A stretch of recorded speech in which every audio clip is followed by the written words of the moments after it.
éveille-toi. Éveille ta magnificence. Sion, pars-toi de tes atours splendides.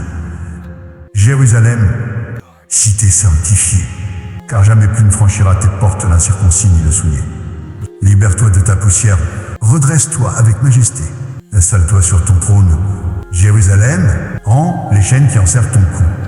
Prisonnière, fille illustre de Sion, car ainsi proclame Yahweh dans sa souveraineté, sans contrepartie vous fûtes livrés à vos ennemis, et ce n'est point par le métal précieux que s'accomplira votre rédemption. Car ainsi s'exprime le Seigneur, Yahweh dans sa grandeur. Jadis, mon peuple émigra vers l'Égypte pour y demeurer temporairement. Puis l'Assyrien l'accabla sans justification aucune. Et maintenant, quelle voie dois-je suivre? Déclare Yahweh, quand mon peuple a été arraché gratuitement de sa terre. Ses oppresseurs vocifèrent avec arrogance, déclare Yahweh. Et durant chaque instant du jour, mon nom est profané impunément. C'est pourquoi mon peuple reconnaîtra la puissance de mon nom. C'est pourquoi il discernera, lorsque viendra ce jour, que c'est moi qui m'adresse à lui. Contemplez ma présence.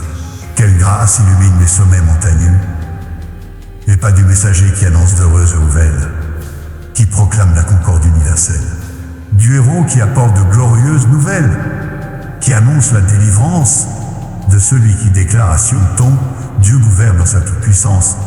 L'écho vibrant de tes gardiens résonne avec force. Ils élèvent leur voix à l'unisson. Ils entonnent collectivement des hymnes d'exultation, car de leur propre prunelle, ils contemplent comment Yahweh restaure Sion dans sa gloire antique.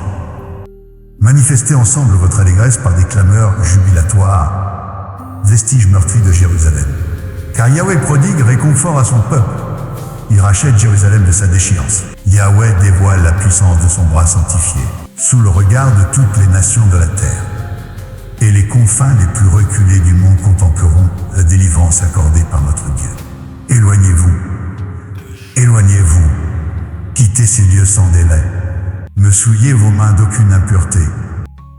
Extirpez-vous de son enceinte. Purifiez-vous dans votre intégrité. Vous qui transportez les récipients sacrés de Yahweh, ne vous dispersez point dans la hâte désordonnée.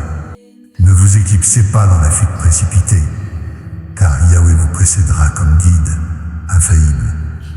Et le Dieu d'Israël protégera vos arrières avec vigilance. Voyez, mon serviteur connaîtra une ascension fulgurante. Il s'élèvera avec majesté. Il atteindra les sphères célestes. Il culminera aux sommets les plus vertigineux. De même qu'il fut pour une multitude source de stupéfaction et d'épouvante, tant sa physionomie était défigurée par les supplices, tant son apparence s'éloignait de celle commune aux descendants d'Adam. De même, il deviendra, pour d'innombrables peuples, source de jubilation extatique face à sa présence. Les monarques demeureront muets d'admiration, car ils seront témoins de phénomènes jamais relatés auparavant. Ils assimileront des révélations jamais perçues par leur sens.